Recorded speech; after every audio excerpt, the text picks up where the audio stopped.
I don't know how you might think of work-life balance, if that's a lie or if it's something you found a trick into. Yeah, I think about this every so often in all kinds of ways. But look, I think let's also be clear. I'm speaking from a context that you know well. Of course, you're no longer in South Africa, but you are South African, so you know the context here. I mean, we've got one of the highest unemployment rates in the world.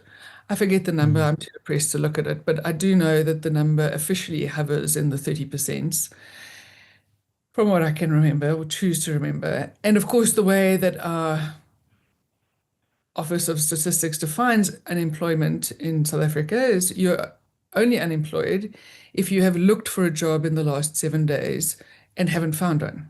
So if you have given up looking because there are no jobs to be found, and generationally, people around you have always been unemployed, and you know as well as everyone else that not only are you unemployed, but you are unemployable. Yeah. Well, then you're not unemployed because you haven't looked for a job in the last 7 days. Now, I sit and I think about that, and I think about the lost opportunity to a country and an economy at a macro level and at a micro level, what it's like every day of your life to wake up and know this is not something I get to do. I don't get to work. Mm. And so, on the one hand, I think work is such a profound privilege and meaningful work. And, I spent 4 years backpacking after high school. So I have done all kinds of menial jobs. I have cleaned toilets. I have washed dishes. I have waitressed. I've picked apples. I have scrubbed down decks. And yes, of course, I knew that this wasn't going to be the rest of my life. But it was 4 years of my life. And I found immense pleasure and dignity in all manner of work. And Mm. so, it's not just an idea that meaningful work is something where you look like a hotshot and you carry an iPhone. Meaningful work can be found in any place, and you can feel exploited and abused even when your bonus is so big it gets paid in three tranches. I mean, I've seen it in all manner of environments where people's remuneration has literally become compensation for everything they put up with. So, so, Right. there are all manner of extremes around work and the nature of work and the privilege of work and the overwork of work. Mm. I think, the work that I do is really about trying to trying to bridge two really critical gaps and two data points that intrigue me, but not in a good way. And the one data point comes from Gallup's Global Engagement Survey, which for years has stayed constant. It's the same year after year, and it's been the same before COVID, through COVID, after COVID. Came out a couple of days ago, didn't it? Yeah. Oh, did it? I didn't see the, Yeah. the Yeah. latest one. Thank you. I will go and Google it right very now. Well, not right very now, but after our podcast. So I don't know what the latest number says, but it's generally that the results are 79%. And so for people who haven't seen that survey, the 79% for a global engagement survey, one would be excused for thinking, well, that's the level of engagement in the world. No, that's the level of disengagement.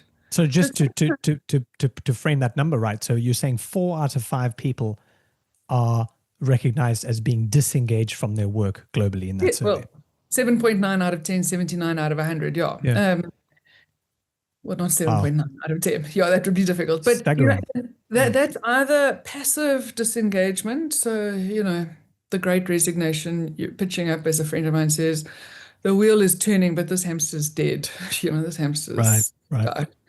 Or active disengagement. You actively, perversely undermining the organization that pays your salary, the people Mm. that you work with. So that's the one statistic. And like I say, I'm bracing myself to see what this one looks like, but it's been the same for years, hovering. And the other data point is around the work that Mahai Csikszentmihalyi, who pioneered the concept of flow. I mean, he didn't invent the concept, we've all felt it, but he named it as flow. And he said in his research that approximately 80% of adults, even if we were to become financially independent, so that we didn't need to work, we still want to work. Mm. So we have this innate desire to want to contribute our skills, to want to be part of something that matters, to want to leave a legacy, and work is one of those ways. So how is it that 80% of us want to do this irrespective of the paycheck? And like I said, this is independent of the people who will never get a paycheck. And yet most people in most organizations, in most industries around the world are spending most of their working life not just trying to get through their week and their month and the year that is, but trying to get through their whole career because they're completely disengaged. And so a lot of that's what drives the work that I do is, of course, work-life balance is a critical issue.